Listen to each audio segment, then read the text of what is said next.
We benefit greatly from breaking down our financial independence goals into smaller, more doable steps.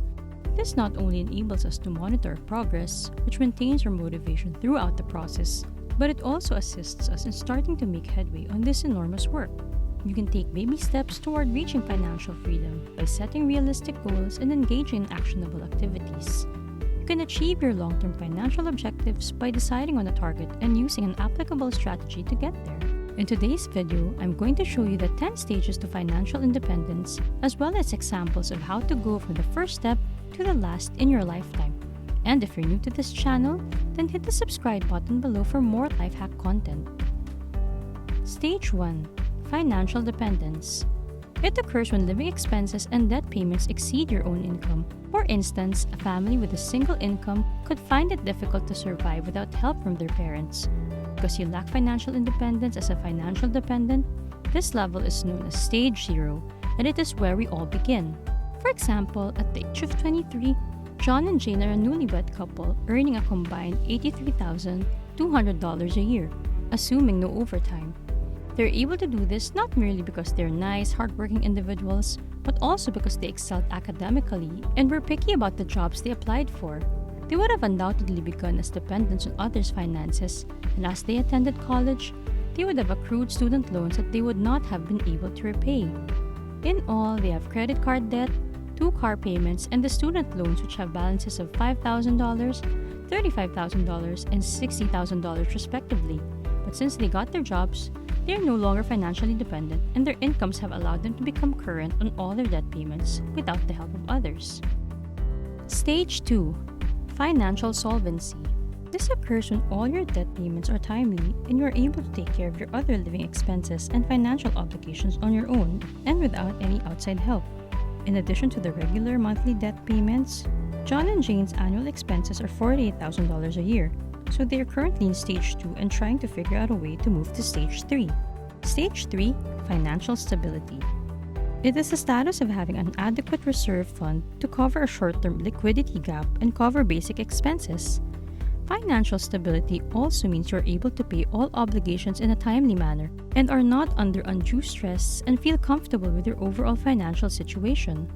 For this to be achieved by John and Jane, they need to figure out a way to build up an emergency fund. In order to determine how much of an emergency fund they will need to know how much money they need to survive. Basically, the 4 walls of their financial house, or in other words, food, shelter, including utilities, basic clothing, and some form of transportation, as well as the insurance that's related to that, assuming there is any. This illustration should not necessarily reflect their current level of expenses while they are employed. John and Jane agree that they are happy with having just a $9,000 emergency fund for 3 months because they believe their employment is quite safe and the market is doing well, making it unlikely that they will be laid off due to a company downsize, at least in the near future. But recently, John and Jane have both done a lot of research on their finances and have grown very excited about the prospect of becoming financially independent while they are still young. They therefore aim to find a technique to accelerate the entire process.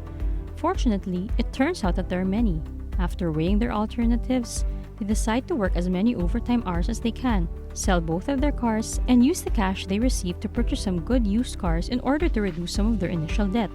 After putting out a couple of ads online, they managed to find buyers for each of their cars who were willing to give them $15,000.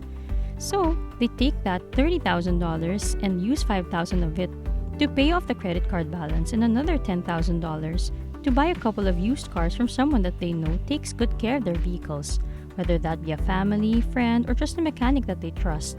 The remaining $15,000 is thrown at their car loans. This means that the credit card loan is fully paid off, and therefore the $100 minimum payment is no longer needed. Stage 4. Debt freedom. Depending on who you ask, it has a varied definition. For some, it means becoming fully debt-free, including their mortgage. Others may define financial freedom as simply being free of high-interest bills like credit cards, even though they may still have a mortgage or other debts like student loans. And for others, it means paying off all of your bills, including your credit card, student loans, and any auto loans. They have more than $4,200 per month available to begin investing. As a result, they have reached Stage 5 of coasting financial independence. Stage 5. Coasting financial independence. The the majority of your savings will already be invested by the time you ease into financial independence. As a result, over time, the returns on your savings become smaller while the danger of loss decreases. In essence, coasting is a risk-reduced investment approach that generates revenue. This is a time when you have the option to leave a job that can be paid more but is stressful. You have been successful in saving a sizable sum of money that could be used as your retirement fund during the course of your work, or even just the most recent years. Assume John and Jane desire to stop working by the time they are 65. Thus, whatever they invest in today must be sufficient to grow to the point where it can maintain their standard of living in retirement by the time they are 65. We can obtain an approximate idea of how much John and Jane need to save in order to reach a state of coasting financial independence if we assume an average rate of return in the market of around 10% before inflation and an inflation rate of about 3% per year on average. In this case, since they're 24, about to be 25, they will have somewhere in the neighborhood of 39 or 40 years to let the money grow before needing to take any of it out. If their expenses were $48,000 a year at age 23, then 42 years later, if we assume a 3% rate of inflation, they would need a tad bit over $166,000 each year to live on. Again, assuming we use the 4% rule to determine how much they will require once they have reached full retirement age to be financially independent, this means that by the time they reach 65, they must have at least $4.15 million invested in the stock market. That's incredible, but as their end goal is full financial independence, they keep working and investing for now and move to Stage 6. Stage 6. Financial security.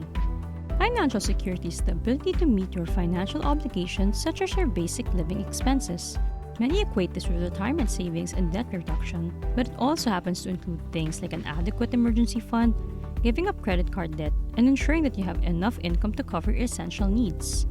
This will be accomplished once the cash flow from your investments exceeds your annual survival costs, which, in John and Jane's situation, would be $3,000 per month or $36,000 per year. They reach financial security with moreover $367,000 in their portfolio in just over 4 years because they're debt-free, earning well at their careers, and being deliberate with their money. When John and Jane are 30 years old and are able to get on by with their investments alone, in theory, they could retire now. It wouldn't be the most glamorous retirement and it wasn't their goal, but it is an option they have. They don't have to worry about losing their jobs anymore because even if both of them lose their jobs today, they would be able to make it long enough to either find a new job or some other source of income. This is really the stage where you start to get that peace of mind when it comes to money, at least in my opinion. Stage 7. Financial flexibility. Financial flexibility refers to the capacity to sustain your lifestyle on the current cash flow from your assets, given that you have a flexible spending strategy that takes market fluctuations into account. As a result, if the market increases by 20% one year, you can afford to spend a little more, but if it declines by 20% the following year, you won't spend quite as much. For John and Jane's case, this means that they would achieve financial flexibility 9 years and 8 months into their journey, not accounting for inflation, or about 11 years and 9 months if we account for inflation.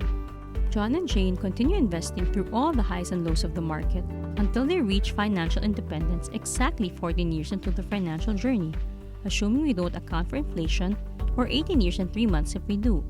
Stage 8. Financial independence.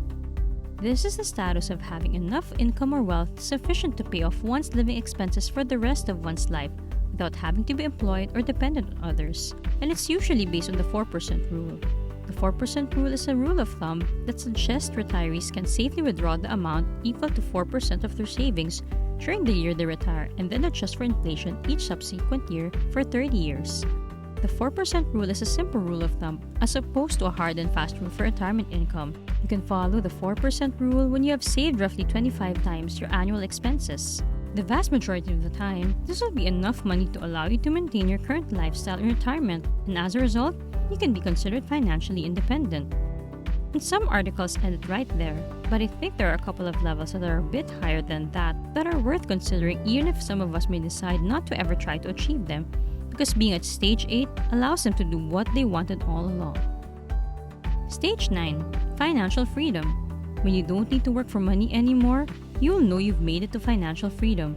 Spend your time growing your interests, doing what you love, spending time with family, and living each day to the fullest. After this, you will reach the last stage. Stage 10. Financial abundance. It's all about having more than you require.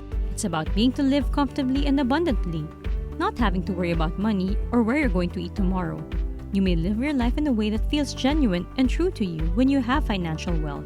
This journey changes your perspective on a variety of things, and more often than not, those changes cause you to value freedom of movement, freedom of location, and freedom of time to spend with the people you love more than you used to, while continuing to value more material possessions that might be less expensive. Maybe it's preferable if we could accomplish each difficult but doable goal before achieving financial freedom. We can move ourselves into a better position gradually, but certainly. Thanks for watching! If you like this video, please click the like button. And if you want to upgrade your life from what you have to what you deserve, click the subscribe button now.